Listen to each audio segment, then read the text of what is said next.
Oke, udah bisa dimulai teman-teman. Mulai Bang. Bismillahirrahmanirrahim. Assalamualaikum warahmatullahi wabarakatuh. Waalaikumsalam warahmatullahi wabarakatuh. Baik, langsung saja yang sama-sama kita hormati Al Ustadz Bang Pengadilan Rambe. Sama siapa? Baiklah. Begitu juga dengan kawan-kawan kami semuanya. Baik, untuk mempersingkat waktu, marilah kita buka perkuliahan kita ini dengan membacakan Bismillahirrahmanirrahim. Bismillahirrahmanirrahim. Baik, kami dari kelompok berapa? Kelompok 11 yang akan membawakan judul materi yaitu tentang memilih dan menerapkan strategi dalam pembelajaran kemahiran berbahasa. Baik, langsung saja untuk memulai materi pada hari ini kami persilahkan kepada Saudari Roza. Baik, adapun judul makalah kita pada hari ini yaitu pembelajaran bahasa Arab tingkat menengah memilih dan menerapkan strategi dalam pembelajaran kemahiran berbahasa. Bahasa itu mempunyai peran sentral dalam perkembangan intelektual, sosial, dan emosional peserta didik dan merupakan penunjang keberhasilan dalam mempelajari semua bidang studi. Belajar bahasa pada hakikatnya adalah belajar komunikasi. Oleh karena itu, pembelajaran bahasa diarahkan untuk dapat meningkatkan kemampuan peserta didik dalam berkomunikasi, mahir lisan maupun tulisan. Fungsi bahasa yang utama adalah sebagai alat komunikasi dengan lingkungan sekitar. Oleh karena itu, sejak dini anak diajarkan dan diarahkan agar mampu menggunakan bahasa dengan baik dan benar untuk dapat berkomunikasi dalam berbagai situasi melalui bahasa baik secara lisan maupun tertulis. Bahasa adalah penggunaan kode yang merupakan gabungan fonem sehingga membentuk kata dengan aturan sintaksis untuk membentuk kalimat yang memiliki arti. Adapun kaitannya dengan bahasa Arab, maka bahasa Arab adalah alat komunikasi yang digunakan oleh bangsa atau masyarakat Arab dalam mengutarakan ide mereka. Bahasa Arab mempunyai bentuk, makna, karakter, dan sistem sendiri seperti pengucapan, fonologi, morfologi, dan sintaksis pembelajaran. Pembelajaran pada bahasa umum ataupun khususnya bahasa Arab pada pembelajaran akan lebih baik apabila dipelajari sejak dini dan berkesinambungan. Oleh karena itu, pembelajaran bahasa disertakan dalam kurikulum. Bahasa Arab memiliki peranan penting dalam kehidupan, khususnya umat Islam dan dalam beribadah, meskipun berbeda negara dan berbeda pula bahasa aslinya. Dalam keagamaan, bahasa Arab merupakan bahasa agama bagi kaum muslimin yang berwujud dalam praktik-praktik peribadatan seperti sholat dan zikir dan sebagainya. Bahasa Arab perlu dikelola dan dikuasai oleh setiap pengajar agar tercapai tujuan yang maksimal. Selanjutnya yaitu pengertian strategi pembelajaran. Strategi berasal dari bahasa Yunani yang strategia yang berarti ilmu perang atau panglima perang. Berdasarkan pengertian atau konsep tersebut, maka dapat dinyatakan bahwa strategi adalah suatu seni merancang operasi dalam peperangan. Misalnya cara mengatur posisi atau siasat berperang. Selanjutnya kita masuk, adapun tentang strategi dalam pembelajaran kemahiran berbahasa, yaitu yang pertama ada strategi pembelajaran menyimak atau al-istima di dalam bahasa Arabnya. Keterampilan menyimak adalah suatu bentuk keterampilan berbahasa yang bersifat reseptif. Keterampilan menyimak baru diakui sebagai komponen utama dalam pembelajaran bahasa pada tahun 1970-an. Strategi yang digunakan dalam pembelajaran qiraah yang bentuk gabungan antara qiraah zahiriyah dan qiraah samitoh.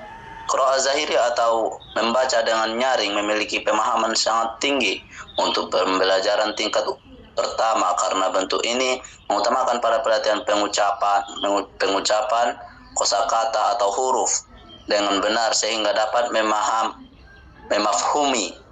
memahami antara bunyi huruf hijaiyah dan tanda suara atau huruf hijaiyah. Umumnya membaca terlebih dahulu secara lantang bersama lalu membahas artinya bersama dengan mereka. Setelah santri diminta melakukan pemahaman materi yang ada di dalam hati tanpa suara, pada langkah awal aktivitas pembelajaran qiraah itu dipusatkan untuk membimbing santri mengucapkan kata dalam bacaan dengan tepat seperti halnya yang dikatakan oleh muallim bahasa Arab. Bahasa santri terbiasa mengucapkan mufradat yang sedang yang ditelaah dengan tepat. Pada langkah kedua yakni membaca dalam hati. Membaca dalam hati ini peserta didik dibimbing untuk melakukan pendalaman bahan pengajaran atau materi. Peserta didik memahami arti kata di dalam kalimat dan arti kalimat secara keseluruhan. Setelah saya membaca isi makalah dan pemakalah ini, terlintas di pikiran saya sebuah pertanyaan, yaitu apakah di setiap pembelajaran, baik itu seperti poin B yang hanya pembelajaran menyimak atau istimak, itu apakah perlu strategi pada pembelajaran istimak tersebut?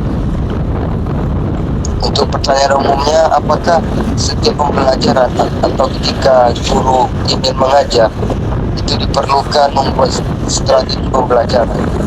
Jika memang perlu dibuat, itu alasannya kenapa? Baik itu untuk menyimak atau istimak, ataupun untuk pembelajaran maharah kalam dan sebagainya. Mungkin boleh dijelaskan oleh pemakalah secara singkat dan padat. Terima kasih. Terima kasih kepada saudara Anugrah yang telah memberikan pertanyaan kepada kami. Baik, kepada kawan-kawan yang ingin mempertanyakan sesuatu hal yang terbesit dalam hatinya ataupun yang kurang paham dengan materi yang kami berikan, tolong untuk sampaikan. Oke. Dan selanjutnya kepada saudara, oh iya, nggak apa-apa. Bismillahirrahmanirrahim. Di sini kita melihat mana kelompok 11 yang materinya tentang memilih dan menerapkan strategi dalam pembelajaran kemahiran berbahasa. Jadi yang ingin saya tanyakan, strategi apa yang cocok kira-kira menurut pemakalah untuk pembelajaran tingkat menengah bahasa Arab ini gitu, bahasa Arab tingkat dasar, tingkat menengah gitu. Strategi apa yang cocok untuk pembelajaran bahasa Arab tingkat menengah ini, dan